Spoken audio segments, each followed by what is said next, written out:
My name is Melati Ismihapsari. You can call me Ella as usually, and you also can call me Melati. I am a lecturer in early childhood education at the Faculty of Education and Teacher Training at UMP. Today we have a guest speaker with us, Dr. Emma Grace. She is a senior lecturer. She is a senior lecturer at Flinders University who brings a wealth, knowledge, and expertise to our discussion. Before we dive into our discussion, let me invite our Vice Dean to give the open speech for this guest lecture. Bapak Saifur Rahman, PhD, time is yours. Thank you, Bang Melati.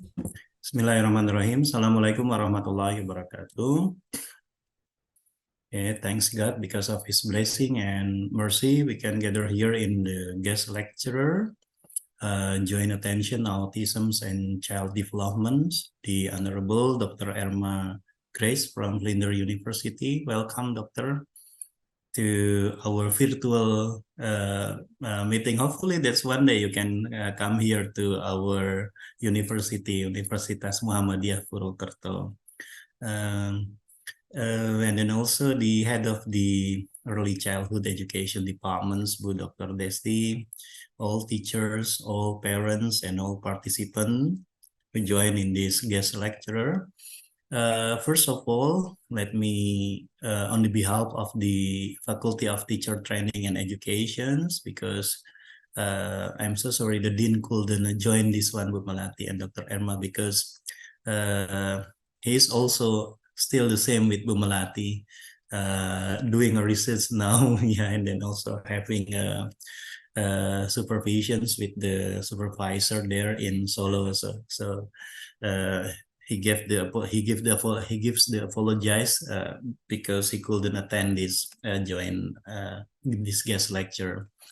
And on the behalf of the Faculty of Teacher Training and Education, we say thank you so much, especially for Dr. Emma Grace, who will give all of us the insights about the autism and then child development. I think this is an interesting topic for all of us, especially for the teachers.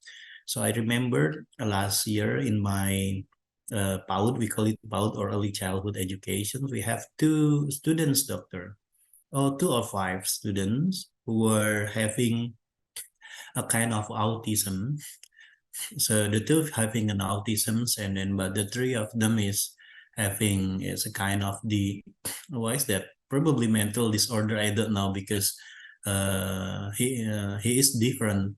Yeah, they are different with others. The one with the autisms, of course, that yeah, they are different. And then this is quite struggling for our teachers in early childhood educations to handle them, until finally we couldn't, wise that handle it, and then we send it to the special school here in Indonesia. We have the special school or sekolah berkebutuhan khusus, the special education for the student.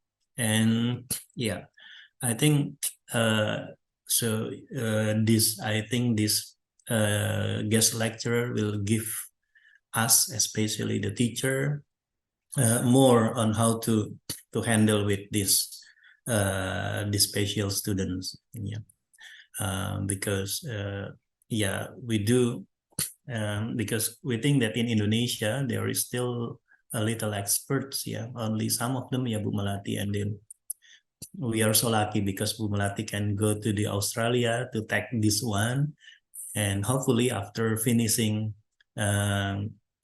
the doctoral degree there, Bu Melati can help all of us in Indonesia, especially dealing with the special education. I think that's all for me, because we are a Muslim. So let's open this guest lecturer by saying Basmalah. Bismillahirrahmanirrahim. So hopefully we can get everything, knowledge about the autism and child development from our great lecturer, Dr. Emma Grace. That's all. Thank you so much. Assalamualaikum warahmatullahi wabarakatuh. Waalaikumsalam warahmatullahi wabarakatuh. Thank you, Pak Saifur, for your insightful and motivating opening speech. So now let's begin our exploration of joint attention, autism, and child development. Dr. Emma Grace, the virtual stage is yours. Thank you, and thank you for your invitation and a generous introduction. Looking forward to speaking with you about joint attention, autism, and child development. I will share my slides, so do let me know if you're having trouble viewing.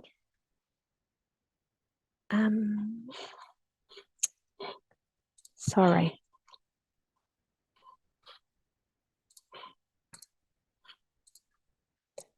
Great. So hopefully that's coming up on your screens. Yes, we can see it clearly. Doctor. Excellent. Great. And we will provide a copy of the slides to you after the presentation today. So you don't need to write everything down. You will have a copy following the lecture. It's the custom at Flinders University that when we start a presentation, we acknowledge that the Flinders University is on the land that's traditionally known as the land of the Kaurna people. And the Kaurna people are an Aboriginal First Nations group of people who originally lived in Flinders University, the land where Flinders University is. So we pay our respects to their people.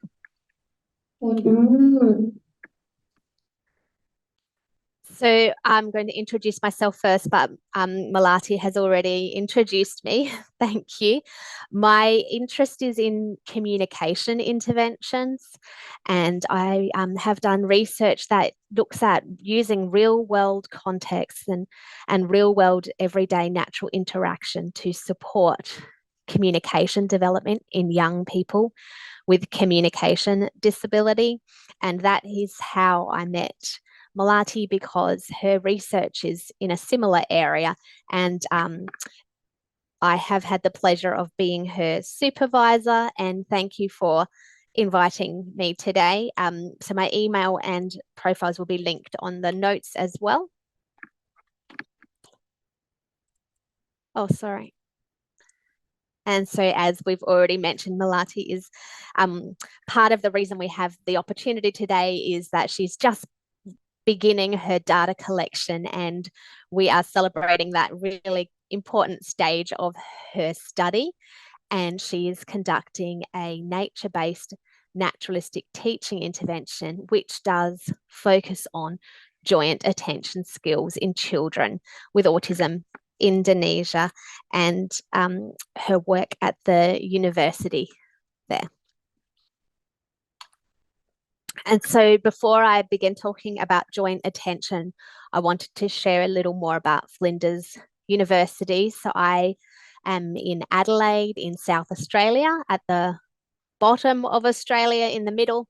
And we have about 26,000 students at our university.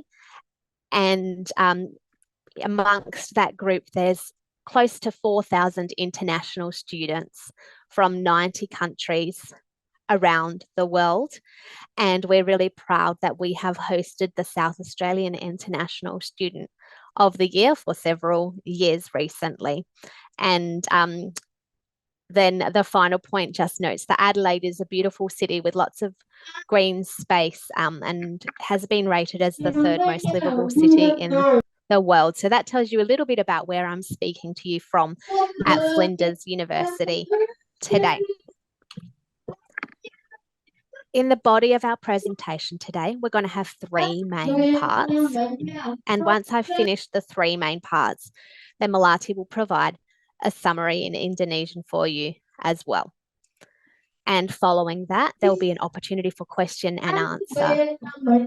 So the first part of our presentation is the definition, so we can all have a common understanding of what we mean when we say joint attention. The second part of our presentation will consider why is joint attention important and why are we deciding to focus on that today. And in the third part of our presentation, I will present some teaching strategies that you can use to support joint attention in children with autism. And so before we talk about the definition of joint attention, there's a little background as to why we're focusing on children with autism. And you are likely aware that the prevalence of children with autism is increasing globally. And although we don't have clear data for Indonesia, there is evidence that suggests that cases are also rising steadily in Indonesia as well. So children with autism are given the diagnosis of autism because they share a group of characteristics. It's a spectrum disorder, and there's not every child will look the same, but all children have difficulty in social communication because this is a core characteristic of autism. And joint attention is a foundation for social communication skill development. And so joint attention is a really important focus for children with autism. And so that brings us to the first part of our three-part lecture today, and that is the definition of joint attention. So what is joint attention? And joint attention is the ability to share attention with another person, or it might be to share attention directly with that person, or could be through an object. So you can see in the top picture on the slide that the girl and I are sharing our attention to the cars. And then the picture on the bottom of the slide is showing you that this boy down the bottom is not sharing his attention with the adult. So the adult is pointing to try and attract the boy's attention to look at something interesting in the room, but he's focused on the toy that he's playing with, and he's not sharing his attention with the adult in the room. So that's an example where a child's demonstrating joint attention skills, and in the bottom picture where the child in that instance is not demonstrating joint attention skills. A typically developing child will demonstrate joint attention skills by 1 year of age, and this is usually before they begin to use their first words. It's a foundational skill that supports them in building their later communication skills. And joint attention can be thought of as having three different parts or elements. So the first one is sharing attention, which you might use your eye gaze to look, for example.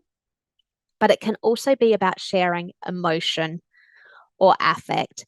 So responding with the same emotion as the other person, and sharing interest in a particular activity or item.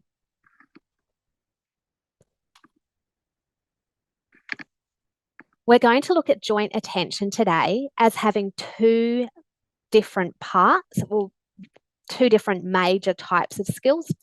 The first one, initiating joint attention, and the second one, responding joint attention. And I'm going to go through them separately on the two slides. So initiating joint attention is where the child initiates or bids for joint attention with you. They're requesting for you to join with them in their interest. So children can do this, and we've listed 5 different ways that you might notice a child doing this, initiating a bid for joint attention. So they will look towards you, or they might look towards an object. And so this is a really, number 2, where they look towards an object and then a person. It's a very common way of requesting something for a child that doesn't yet use speech. So if you look to the person, and then you look to the object, and then you look to the person, and then you look to the object, you don't have to say anything, but the person knows you're wanting it because you've shared that through shifting your eye gaze. So shifting gaze is an important skill for joint attention. The third one talks about that emotion we were talking about. So showing positive emotion sharing a smile, for example. The fourth one, a child might point to something that they're interested in to draw your attention. And the fifth one, also really common in early language development children, you see them having an object that they're interested in and holding it up to the adult and showing them. And so when they show an object, it might just be to show you and say, hey, look at what I've got. It might not be to give it, it's just about showing attention. So these are 5 ways that we can notice children demonstrating the ability to initiate or request your joint attention. And then the second set of skills we're talking about is responding joint attention. This is where children respond to your bid for joint attention. And both of these skills are important. So this might look like when you look to them, you might say, hello, and they look up to you and they respond to your bid for attention with looking. You might say, have you seen the drink? And they might shift their eyes between the drink and you. Or have you seen grandma? And they look to grandma and then they look to you. So shifting gaze, but in response to your request. If you're really excited about something, so this is for number 8, they might mirror your excitement and respond by reflecting the same emotion that you're reflecting. When you point to something for number 9, so when you point to something close by, the child might look to the thing that you're pointing to. And so the important distinction for 9 and 10 is that a child that's demonstrating responding joint attention skill will not look to your hand, your finger that's pointing, but they will understand that you're trying to draw their attention to another object, and they will look with you at the object that you're pointing to.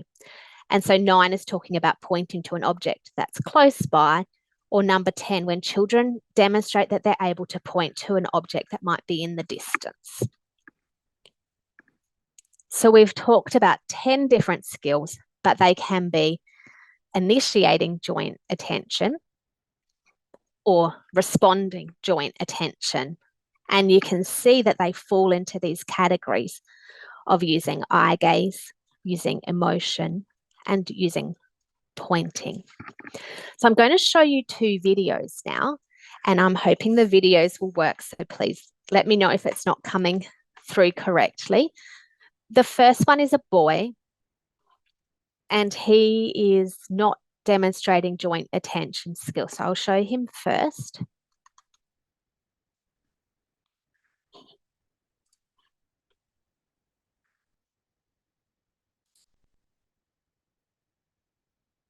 Is the sound coming through?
So we can notice that Ethan is sometimes focused on the floor and how that feels, and sometimes focused on moving the toys around, sometimes focused on the TV, but we don't see him demonstrate a response to his mum's request for joint attention, and we don't see him initiate a request for joint attention by looking to his mum. It's also interesting to notice that he doesn't seem to know how to use toys in a functional way, meaning when he's playing with the brush, we don't know, but on the video, he's not showing us that he knows that that brush could be used to pretend to brush his hair. He's just using it as something to put in his hand and feel. I think that's why the mum says brush your hair, to try and show us he doesn't know, he doesn't have that skill yet. And even before that skill, he doesn't have any, is not demonstrating joint attention skill. So I'm going to show you another video now. And in this video, I want you to post in the chat the things that you notice about when the girl demonstrates joint attention. So when does Jemima show joint attention, and does she show initiating joint attention or responding joint attention? So you can practice observing these things by posting in the chat as you watch the 3-minute video.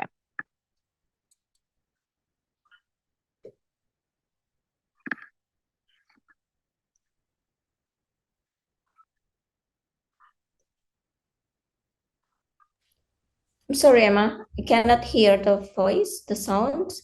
Oh, Is thank everybody you. can hear the voice? We need to hear the voice, yes.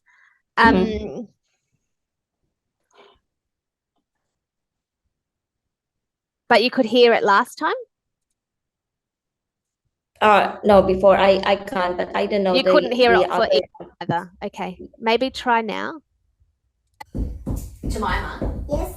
Yes, good. I like your Lego. What is that pink?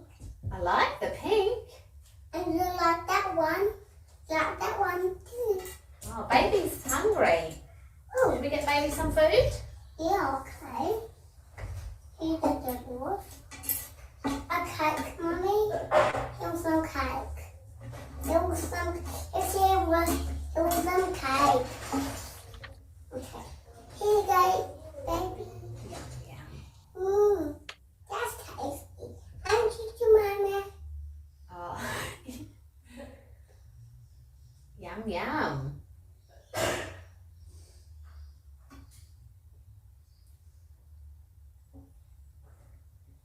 Are you finished, baby? Oh, yes, thank you. All finished. Okay. Oh. Baby, have a drink? And you do it here. That's nice, thank you. Baby's all better now. Oh, whoopsie. Oopsie. Oh, look, I'm going to brush my hair. Brush, brush. You can brush baby's hair, Mummy. Your turn, Jemima. Brush, brush, brush. It's finished. Baby's turn. Okay. Brush, brush. We're finished, baby. Oh, thank you. Jemima, Yes. look at the plant. Wow, Mummy. It's Did beautiful. you like that? Yeah. Do you like it? Yeah, I like it. I touched the plant. Oh, yeah, we've got to be careful not to touch the plants. That's right. No. I did Look after them. You're good at looking after them. Jemima, Yes. can you get me the ball?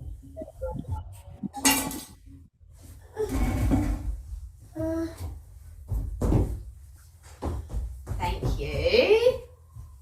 I'm so perfect. Jump, jump, jump, jump, jump. Your turn. Okay. Jump, jump, jump, jump. It jumps a little bit ahead now to talk about this, but it's a good example while we're watching the video. Later, we're going to talk about why joint attention is important and then some teaching strategies.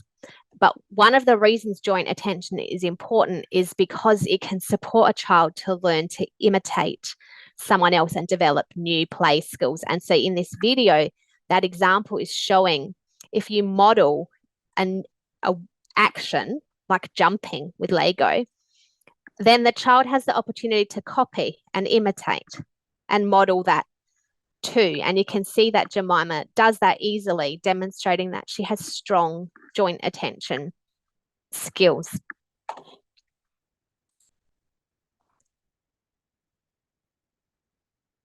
And you can see she responds to the point partway through the video as well. And engages with the functional play with the brush as well in the example. So I hope you find that example helpful in seeing how Jemima's responding with eye gaze, with emotion. And in this example, she responded to a point. I don't think we saw her initiate a point, but there was not an opportunity created on the video for that.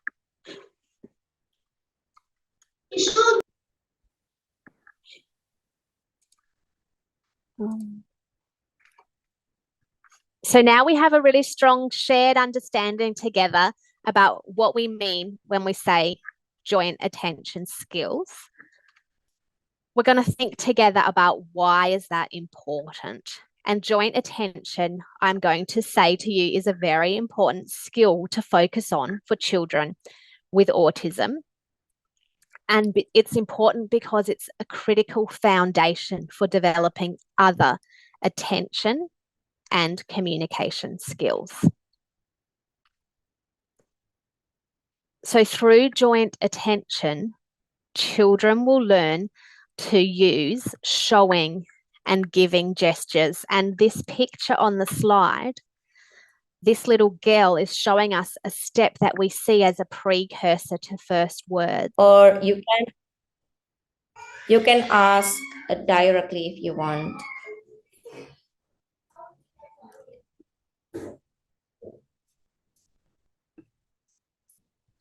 I think my other questions about how do you explain that this joint attentions is a learning process too? So how do you explain it to parents that this is a learning process? Because it looks like a game date. So, thank you.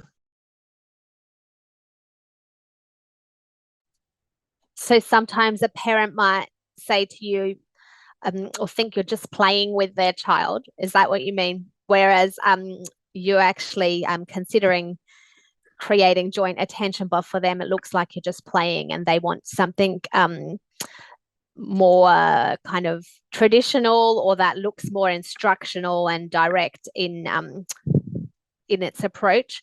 And I think you need to try and explain to them what you're doing. And also, I don't know if this would work appropriately culturally, but rather than you providing the joint attention interventions directly and the parent watching you, if you're in a home situation, I don't know if it applies, you could train the parents and give them feedback on how they're going and what you're observing, so that then they can do it all the time during the week, not just when you're there supporting their child. But I'm not sure if that would translate well in your context. And if you're talking about a classroom, possibly the parents aren't there.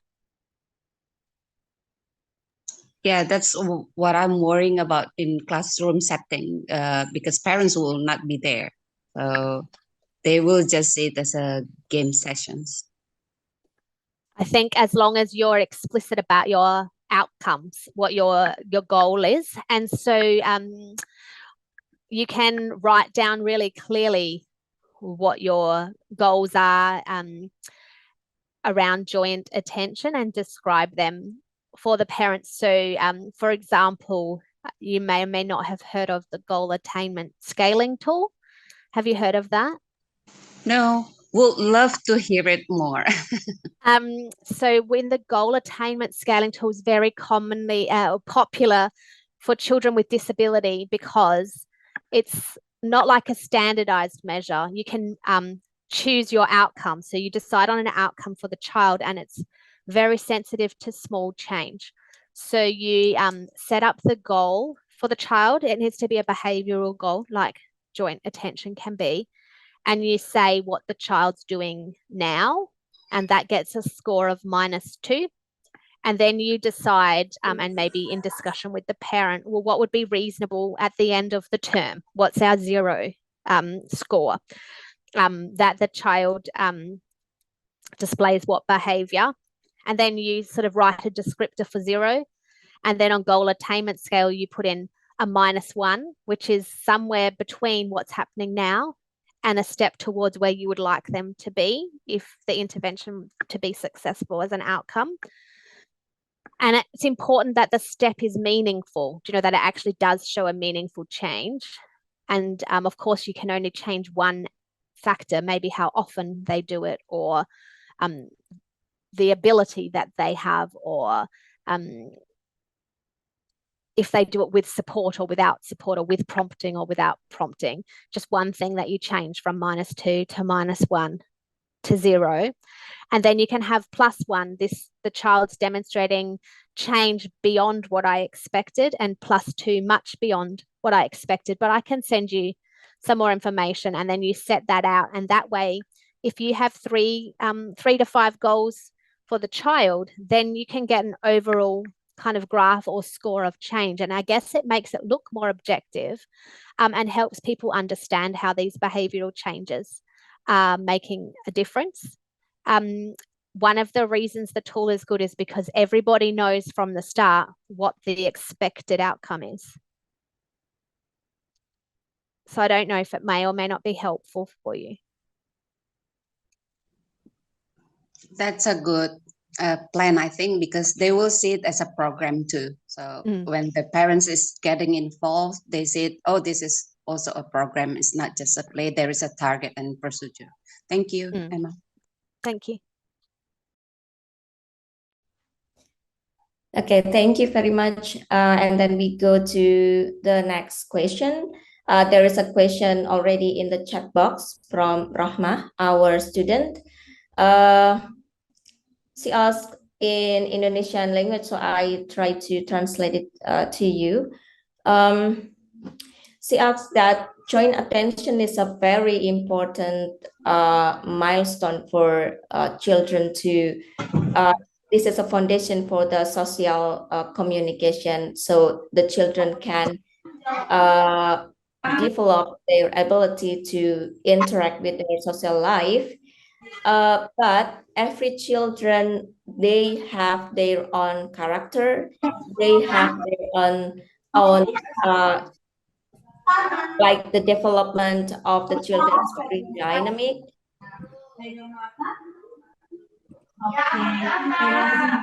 Wait, I need to mute. I cannot mute the audience. Can Mas Wildan mute the audience to make our discussion to be more effective? Mas Wildan, boleh di-mute?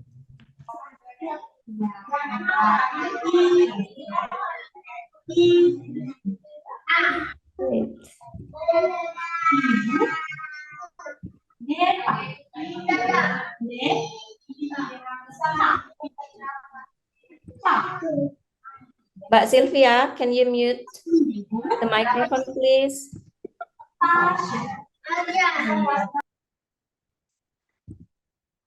Okay, thank you.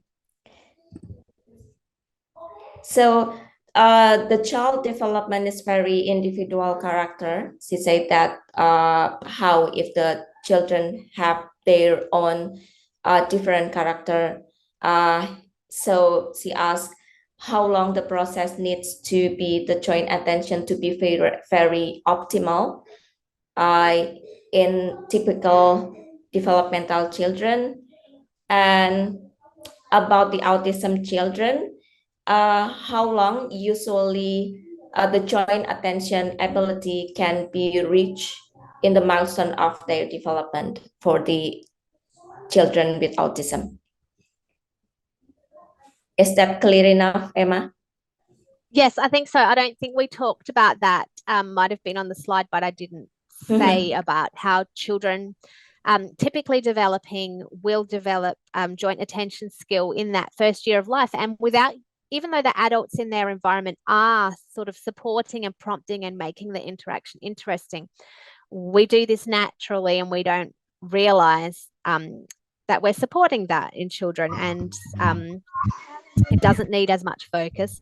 Children with autism sometimes are not displaying joint attention at 2 and 3 years of age, and obviously beyond as well.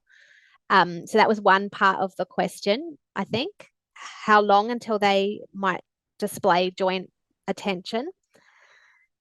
Oh, I forget. Sorry. What was the other part? I tried to write it down. Yeah, the second one is if the development characteristic of the children is very different, so how we reach the joint attention skills, because let's say if the children still cannot reach the joint attention skills, or is every children can reach the joint attention skills similarly as their peers. And that's something that we were talking about before as well, in that it's a good question, because the answer is it does depend. Not all children will show their joint attention skills in the same way that we see them in typically developing children. And we know that some children won't look like they're attending by looking with their eyes or looking to the person, but then they demonstrate through maybe imitation or response to the activity that in fact they were jointly attending. And so it is important for us to think, although we've kind of got to start somewhere with our understanding of what the skills look like and have a basic understanding, it is important to take a step back and look at the child more holistically and think, are they demonstrating joint attention in some other ways? And how can you focus on their child's personality, and that they can be a strength. They might have particular focused interest or something that they engage really well with, and that could be a strength that you can use to help them in developing their skills. So use the individual differences as a way of following their lead and attention and working out what's engaging and motivating for them. Does that answer the question? Yes, we very agree with that, Emma, because it's also including the children that they can speak in verbal, but some children, especially children with autism, like 30% of them, they are nonverbal. So the nonverbal children is a little bit uncommon in Indonesia. The people still don't know about if the children is a nonverbal children. So how is your comment about this, to develop the insight of the parents and for the teachers that sometimes the children, especially children with autism, they are not the verbal children, they are the nonverbal children? Yes. And working with children who are nonverbal is, in fact, one of my favorite areas of practice, and something that I've spent a lot of time working with children that don't use speech to communicate. And it's important that we don't presume they've got nothing to say just because they haven't developed speech. And so that means we need to tune in as communication partners and provide the opportunities to them. And it's important that we remember that communication involves two people, not just one person. So we need to think about what we're doing to support their communication, observing what behavior they have.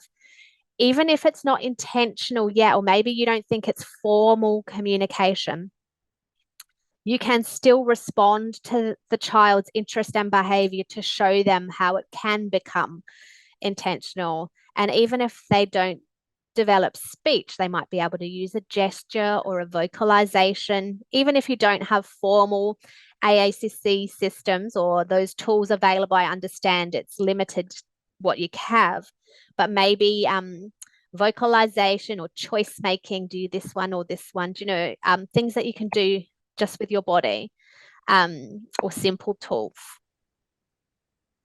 I got off track, sorry. Yeah, that's very clear, Emma. Thank you. And then the next question from Sinta again, in the chat box.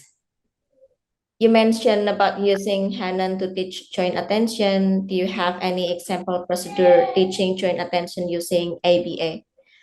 And why do you choose Hanan rather than ABA? Yeah, so ABA, I guess when we were talking about that school age example where they use like the edible reinforcement or the toy reinforcement, starting to look a little bit more along the lines of the ABA model. But I think that there is ABA is an evidence-based intervention to start with, but there is also evidence to show the strengths of natural interaction and as a context for development. And so I think that's what the Hanan principles offer that ABA principles don't, that rather than withdrawing a child and to do a one-on-one intervention, that instead you provide the intervention in a natural context for interaction. And this could even include in a classroom setting, interaction and opportunities for interaction with peers and other interaction. Whereas for ABA, it might be more likely a withdrawal and a one-on-one. And then I guess the question is about generalizing those skills. They might show some requesting or some basic early functions, but then turning that into more conversational skills is where there might be more difficulties, where maybe there's a strength in the naturalistic approaches. But I guess I have to say that the naturalistic approach and real world context for intervention and participation as a way of giving intervention as well as an outcome for intervention is probably an area that my position where I come from. Yeah. Thank you very much. That is very insightful. Is there any other questions? Audience, please do not be shy. You cannot just write down the question in Indonesian language and I can translate it to Emma.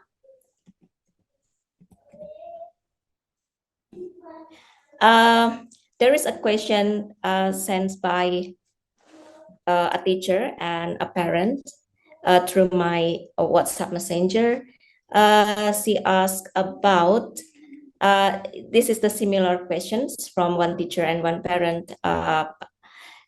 Parents and teachers in Indonesia still very focusing on targeting the academic skills.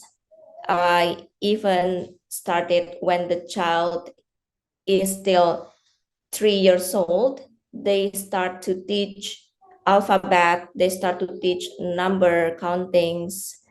So they don't know, they don't aware about the importance of joint attention. And then how do you think about the academic skills of children with autism in early childhood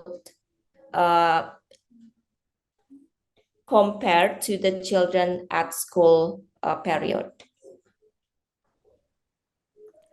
I think this links into a very good question because it's still important, isn't it, to provide children with opportunities to learn the alphabet and letter sound correspondence and understand numbers and counting. And for some children with autism, this might be a strengths-based approach for them. So some children with autism, we know from a very young age, 3 years old, sometimes younger, they demonstrate these reading skills. They're hyperlexic. They might be able to, this means they can read beyond what you might expect and sometimes read, but without understanding the language. And so maybe their weaknesses is around, they don't have those strong language skills, but they do have this unique ability to decode the writing on the page. And I think it's a good thing for you to focus on a strengths-based approach in your intervention as well, but not to ignore the social skills. And maybe you could even include it together at the same time, if you think of it as a way of putting it together in the same thing. So yeah, but maybe not in isolation from the joint attention. Does that? Yes, yes, that's right. So we can still teach the alphabet, number, countings, and reading through the naturalistic method, naturalistic teaching, and then while we still teach the very pivotal, important skills, the joint attention, while we give like the media, like the toys related to the reading and also counting activity. Yeah, and certainly for school-age children, there's obviously a role for explicit direct instruction in these areas as well. In Australia, maybe we don't so much use explicit direct instruction for the younger group, but it sounds like maybe that is something that's common in Indonesia, even for 3 years old. Yeah.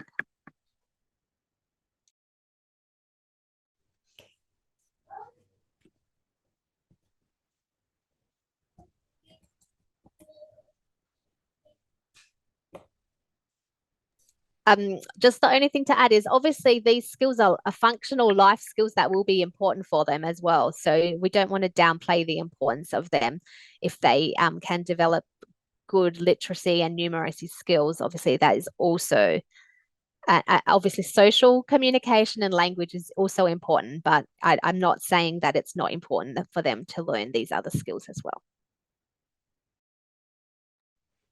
And then one more question in my WhatsApp Messenger.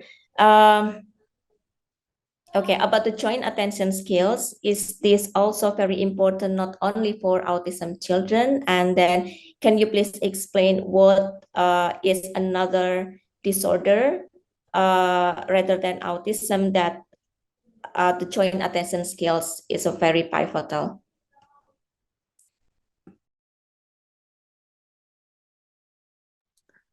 So children with a range of developmental disabilities obviously could benefit from joint attention interventions. Is that what we're saying? Not only children with autism. So for example, children with Down syndrome or children with cerebral palsy. I think we saw some examples in the video, other chromosome disorders. Is that answer? I think it doesn't so much matter on what their diagnosis is, but rather how are they interacting currently and how can you promote positive experiences of interaction? And just thinking of, I think the importance is, it might be obvious to think of direct instruction and academic skills as important for a child's development. But the research does clearly show that natural conversational interaction is an important context for a child's development as well. And so valuing that natural interaction.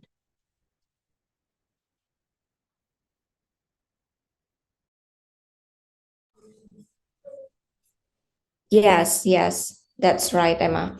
And then from Sinta, a comment, if possible, can we have more class with Dr. Emma on talking data and writing down procedure on program or more on Hanan method?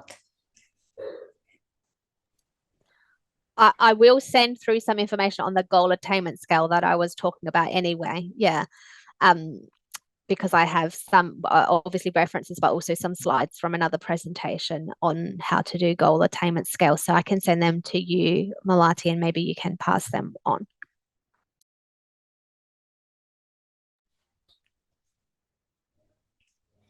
Thank you very much, Emma.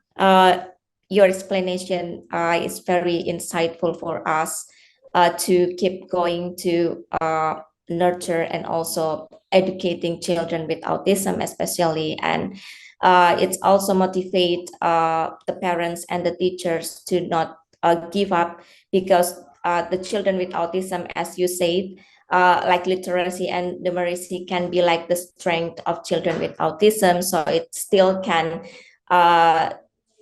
be taught side by side in a naturalistic method, and don't forget to keep focusing on joint attention skills, because this is very important too, because the social communication development is very important before we teach many things and many skills and many to support the children with autism and children with other atypical development to be like optimum in their development. Thank you very much, Emma, for your presentation today, for your material. That are very helpful for us. So is there still any question from you? Okay, if you still have some questions, and also for the participants and audience who cannot come directly in this meeting, you can just send the questions for me through my WhatsApp Messenger or message, and then I and Emma can answer the questions further. Excellent, thank you. I think your final point, Malati, is that in our classrooms, we can believe that we can embed these functional skills alongside the curriculum or the academic skills. Yeah. So once again, thank you very much, Emma, for your very enlightening material. Thank you for our outstanding speaker, Dr. Emma Grace, and also for our audience today for your participation and enthusiasm. We look forward to seeing you at our next event. Have a great day, everyone. Wassalamualaikum warahmatullahi wabarakatuh. Waalaikumsalam warahmatullahi wabarakatuh. Waalaikumsalam warahmatullahi wabarakatuh.